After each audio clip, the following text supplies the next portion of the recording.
बच्चों आज हम लोग हेलो एल्केन्स और हेलो एरीन्स देखेंगे। हेलो एल्केन्स क्या है बच्चों? किसी भी एल्केन के अंदर हाइड्रोजन को रिप्लेस कर दिया जाए हैलोजन से। Hydrogen of alkene is replaced by halogen is called halo alkane, also called alkyl halide. Alkyl halide, तो दिस इज हेलो एल्केन और एल्किल हैलाइड। ऐसी बच्चों एरोमेटिक हाइड्रोकार्बन में बेंजीन की रिंग के अंदर हाइड्रोजन को हटा के हैलोजन्स को लगा दें तो called halo arenes and it is also called aryl halide. तो halo alkane and halo arenes, alkane में हाइड्रोजन को रिप्लेस किया हैलोजन से तो हेलो एल्केन बना, बेंजीन की रिंग की हाइड्रोजन को रिप्लेस किया हैलोजन से तो हेलो एरीन बना। ठीक है, देखिए दोनों में एक फ़र्क आ रहा है बच्चों। जो एल्किल हैलाइड होगा या हेलो एल्केन होगा उसका जो कार्बन एटम है, सपोज करिए ये कार्बन है, इसकी 4 वैलेंसी हैं, यहाँ पे हमने हैलोजन लगाया हुआ है तो this carbon is always sp3 hybridized. Clear? This carbon is always sp3 hybridized. And अगर बच्चों यहाँ पे हम 3 कार्बन से जोड़ देंगे तो इसको बोलेंगे टर्शरी हेलो एल्केन और टर्शरी एल्किल हैलाइड। यहाँ पे 2 कार्बन जोड़ेंगे 1 हाइड्रोजन तो दिस इज सेकेंडरी, और एक ही कार्बन जोड़ेंगे 2 हाइड्रोजन जोड़ देंगे तो ये क्या हो जाएगा? प्राइमरी। इट मीन्स जो एल्किल हैलाइड है हमारे पास वो 3 तरह का होगा बच्चों। Primary that is 1 degree, secondary 2 degree और टर्शरी 3 डिग्री। 3 तरह के होंगे। वो डिपेंड करेगा कि इस कार्बन से कितने कार्बन जुड़े हैं। 1 कार्बन जुड़ा है प्राइमरी, 2 कार्बन जुड़े हैं सेकेंडरी, 3 जुड़ा है तो टर्शरी। ठीक है बच्चों, और कार्बन क्या होगा? sp3 होगा। ये जो कार्बन हैलोजन बॉन्ड है ये सिंगल बॉन्ड होगा और single bond is always sigma bond. Single bond is always sigma bond. ठीक है बच्चों, ऐसे यहां पे हम आते हैं अगर एरिल हैलाइड में तो आप गौर से देखिए ये जो बेंजीन रिंग का कार्बन है बच्चों ये क्या है? It is sp2 hybridized. It is sp2 hybridized. sp2 hybridized. ठीक है बच्चों, दूसरी बात, यहां जो हैलोजन एटम के पास लोन पेयर ऑफ इलेक्ट्रॉन है, हैलोजन एटम के पास जो लोन पेयर ऑफ इलेक्ट्रॉन है वो इस पाई बॉन्ड के कॉन्जुगेशन में है, अल्टरनेट पे है। तो ये लोन पेयर अगर यहाँ आएगा बच्चों तो ये पाई इलेक्ट्रॉन यहाँ शिफ्ट होगा और यहाँ पे बोलो क्या बन जाएगा? एक पार्शियल डबल बॉन्ड कैरेक्टर आ जाएगा इस तरह का। इट मीन्स यहाँ क्या था? Pure sigma bond single bond, और बच्चों यहाँ क्या होगा? It is partial double bond character. Partial double bond character.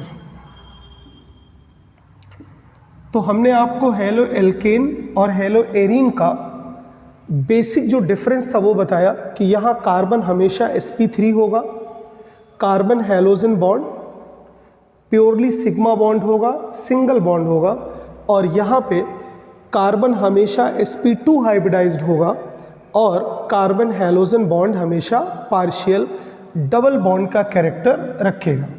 Partial double bond character होगा। ठीक है बच्चों, इतनी चीज आप समझ गए। देखिए हेलो एल्केन और हेलो एरीन्स में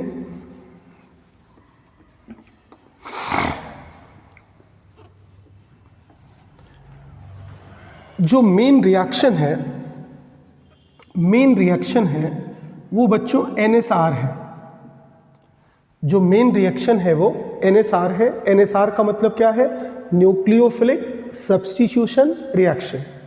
nucleophilic substitution reaction, NSR, nucleophilic substitution reaction. अब जैसे आप देखिए क्या है न्यूक्लियोफिलिक सब्स्टिट्यूशन रिएक्शन। जैसे एक हमने कोई भी हेलो एल्केन लिया, ठीक है, और इसको हमने किसी न्यूक्लियोफाइल से रिएक्शन कराया। किसी न्यूक्लियोफाइल से रिएक्शन कराया।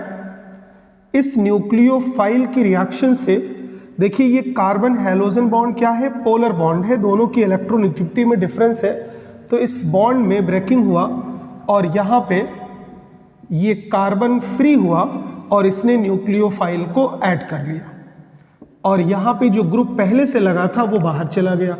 बच्चों जो ग्रुप बाहर गया है हैलोजन हैलाइड आयन, उसको हम लोग इस मैकेनिज्म में बोलते हैं लीविंग ग्रुप। तो बोलिए हैलाइड आयन यहाँ पे क्या है, लीविंग ग्रुप है। यहाँ पे ये क्या बना है बच्चों, प्रोडक्ट है। ये देखिए सबस्ट्रेट है आपका हेलो एल्केन और ये रिएजेंट है। ओवरऑल इस रिएक्शन के अंदर देखिए हुआ क्या कि एक न्यूक्लियोफाइल ने दूसरे न्यूक्लियोफाइल को, अगर यहाँ पे आप ब्रेक करिएगा तो x पे माइनस चार्ज आएगा, दूसरे न्यूक्लियोफाइल को सब्स्टिट्यूट कर दिया है, रिप्लेस कर दिया है, and that is why this reaction is called nucleophilic substitution reaction. Nucleophilic substitution reaction. तो इस चैप्टर में जो मेन रिएक्शन है वो न्यूक्लियोफिलिक सब्स्टिट्यूशन रिएक्शन है बच्चों। इस रिएक्शन की रिएक्टिविटी को अगर हम कंपेयर करें तो हेलो एल्केन और हेलो एरिन्स के अलावा भी और भी हैलोजन डेरिवेटिव होते हैं। हम सबको कलेक्टिवली एक बार लिख करके आपको दिखाते हैं, फिर उनको रिएक्टिविटी में अरेंज करेंगे हम लोग, ठीक है, कि कौन ज़्यादा रिएक्टिव होगा, कौन लेस रिएक्टिव होगा। तो सबसे पहले क्या करना है आपको, एक हेलो एल्केन बनाना है। देखिए हमने यहाँ से शुरू करा, दिस इज हेलो एल्केन, आपको दिखाई दे रहा है, this is halo alkene, alkyl halide जिसको हम बोलते हैं। बच्चों देखिए इस तरह के ग्रुप को हम लोग एलाइलिक ग्रुप बोलते हैं। इस ग्रुप को क्या बोलते हैं, एलाइलिक। यहाँ हैलोजन जोड़ दोगे तो क्या हो जाएगा, एलाइलिक हैलाइड हो जाएगा। ये क्या है देखो, very simple, this is halo alkane और alkyl halide, this is allylic halide, allylic halide. And बच्चों इस ग्रुप को बेंजीन की रिंग पे अगर कार्बन लगा हो तो इस ग्रुप को हम लोग बोलते हैं बेंजाइल। तो बोलो इस हैलाइड का नाम क्या होगा, benzylic halide, benzylic halide, benzylic halide. और बच्चों इसी तरह दो और कंपाउंड होते हैं, बोलिए इस ग्रुप को क्या बोलते हैं, इस ग्रुप को बच्चों बोलते हैं विनाइलिक। विनाइलिक में देखिए फर्क है, कार्बन sp2 होता है, एल्काइल में कार्बन sp3 होता है और एलाइल में भी कार्बन sp3 होता है, एल्काइल में भी sp3 और एलाइल में भी। तो यहाँ हैलोजन जोड़ दीजिए तो it is called vinylic halide, ठीक है बच्चों। और इसी तरह एक कंपाउंड और ले लीजिए जो शुरू में हमने चैप्टर के नाम में बताया था आपको, दिस इज हेलो एरीन और aryl halide, this is hello arene और एराइल हैलाइड, ठीक है। अब इन 5 कंपाउंड्स को आप देखिए, देखिए this bond is purely sigma bond, purely sigma bond, this bond is also purely sigma bond and this bond is also purely sigma bond. क्योंकि यहाँ पे हैलोजन का लोन पेयर बच्चों पाई इलेक्ट्रॉन के कॉन्जुगेशन में नहीं है। आप चेक कर लीजिए, यहाँ पे ये लोन पेयर ऑफ इलेक्ट्रॉन तो प्रेजेंट है हैलोजन पे, हमेशा होते हैं, लेकिन पाई बॉन्ड अल्टरनेट पे नहीं है। देखिए बीच में 2 सिग्मा आ रहे हैं, ऐसे यहाँ पे लोन पेयर तो है लेकिन अल्टरनेट पे नहीं है, क्योंकि देखिए बीच में 2 सिग्मा आ रहे हैं और अल्टरनेट का मतलब होता है 1 सिग्मा आना चाहिए ना। तो इसका मतलब यहाँ पे प्योरली सिग्मा बॉन्ड है और जिस कार्बन पे हैलोजन लगी है, आप गौर से देखिएगा, जिस कार्बन पे हैलोजन लगी है वो carbon halogen bond purely sigma bond है और दिस कार्बन इज क्या, sp3 हाइब्रिडाइज्ड। आप तीनों में चेक कर लीजिए, देखिए यहाँ भी sp3 है, ये भी sp3 है, देखिए 2 सिग्मा, 3 सिग्मा, 4 सिग्मा और बच्चों यहाँ भी 2, 3 और 4 sp3। तो इन तीनों में एक सिमिलरिटी है, carbon halogen bond is purely sigma bond and carbon which has halogen is sp3 hybridized. बच्चों इन दोनों में फ़र्क है, देखिए यहाँ पे क्या है कि this lone pair is in conjugation with pi bond. तो लोन पेयर बच्चों यहाँ पे आएगा तो यहाँ पार्शियल डबल बॉन्ड बन जाएगा। ऐसे यहाँ भी बच्चों जो लोन पेयर ऑफ इलेक्ट्रॉन है वो यहाँ पे आएगा तो पार्शियल डबल बॉन्ड बन जाएगा, क्योंकि ये भी जो है वो पाई के कॉन्जुगेशन में है। तो इन दोनों में क्या सिमिलरिटी है, इन दोनों में सिमिलरिटी है कि कार्बन हैलोजन बॉन्ड इन दोनों में सिमिलरिटी है कि carbon halogen bond partial double bond character है and this carbon is sp2 hybridized, this carbon is sp3 and this carbon is sp2।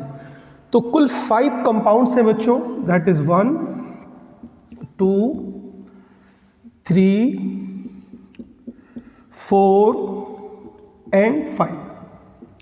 सबसे पहले तो आपको पहचानना आना चाहिए, पहचान लिया आपने। अब इनकी रिएक्टिविटी में बिल्कुल क्लियर है बच्चों कि यहाँ पे पार्शियल डबल बॉन्ड कैरेक्टर जब होगा तो इनकी जो बॉन्ड लेंथ है वो कम हो जाएगी। देखिए ये क्या है, पार्शियल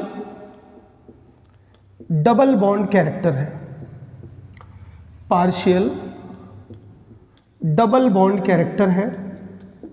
तो बच्चों इससे होगा क्या, पार्शियल डबल बॉन्ड कैरेक्टर से जो इनकी बॉन्ड लेंथ है, जो इनकी बॉन्ड लेंथ है, इस बॉन्ड की जो बॉन्ड लेंथ होगी वो क्या हो जाएगी, बोलो, बॉन्ड लेंथ घट जाएगी। अच्छा बताओ, जब बॉन्ड लेंथ घट जाएगी तो बताओ बच्चों इनकी बॉन्ड एनर्जी पे क्या असर होगा, ये बढ़ जाएगी। इट मीन्स बॉन्ड एनर्जी बढ़ने से अब इस बॉन्ड को तोड़ना इजी नहीं होगा और इसीलिए बच्चों these are less reactive compound in the nucleophilic substitution because their halogen is closely attached with carbon due to resonance stabilization।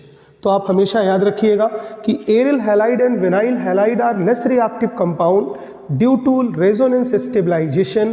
Carbon halogen bond acquire partial double bond character, that is why bond become shorter and stronger, that is why bond become shorter and stronger and therefore nucleophilic substitution become difficult. तो हमेशा इस बात को याद रखिएगा, ये दोनों compound less reactive हैं और अगर इसकी हम बात करें तो ये लीस्ट रिएक्टिव होगा क्योंकि इसमें रेजोनेंस का स्टेबलाइजेशन ज़्यादा है, 3 पाई बॉन्ड है, और यहाँ रेजोनेंस का स्टेबलाइजेशन है लेकिन उतना नहीं है क्योंकि यहाँ 1 पाई बॉन्ड है। तो बताइए इन 5 कंपाउंड्स में से लीस्ट रिएक्टिव कौन हुआ, एरिल हैलाइड। लीस्ट रिएक्टिव हुआ aryl halide. Second least reactive कौन होगा, विनाइल हैलाइड। ठीक है, अब बच्चों इन तीनों में देखिए, इन तीनों में हम लोग इस बॉन्ड को तोड़ सकते हैं क्योंकि प्योरली सिग्मा है, ये टूट जाएगा जब न्यूक्लियोफाइल आएगा। तो बच्चों जब बॉन्ड में ब्रेकिंग पॉसिबल हो तो रिएक्टिविटी डायरेक्टली प्रोपोर्शनल होगी इनके बनने वाले कार्बोकैटायन की stability of their carbocation formed, क्योंकि जितना स्टेबल कार्बोकैटायन बनेगा उतनी तेजी से इस कंपाउंड के अंदर ये क्लीवेज होगा या फिशन होगा, क्योंकि मोर स्टेबल की तरफ हर इंसान जाना चाहेगा।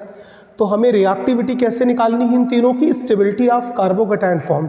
यहाँ बच्चों ये फार्मूला क्यों यूज़ नहीं हो रहा है, क्योंकि इसकी बॉन्ड एनर्जी इतनी ज़्यादा है कि यहाँ कार्बोकैटायन का फॉर्मेशन इजीली पॉसिबल नहीं है। अब इन तीनों में आप गौर से देखिए, जब यहाँ प्लस आएगा तो कौन सा कार्बोकैटायन बनेगा, एल्काइल। यहाँ पे प्लस आएगा तो क्या बनेगा, एलाइल। यहाँ पे प्लस आएगा तो बनेगा बेंजाइल। बताइए इन तीनों में मोस्ट रिएक्टिव कौन होगा, जिसका कार्बोकैटायन मोस्ट स्टेबल हो, तो कौन होगा, बेंजाइल। इसका मतलब इन 5 को अगर हम न्यूक्लियोफिलिक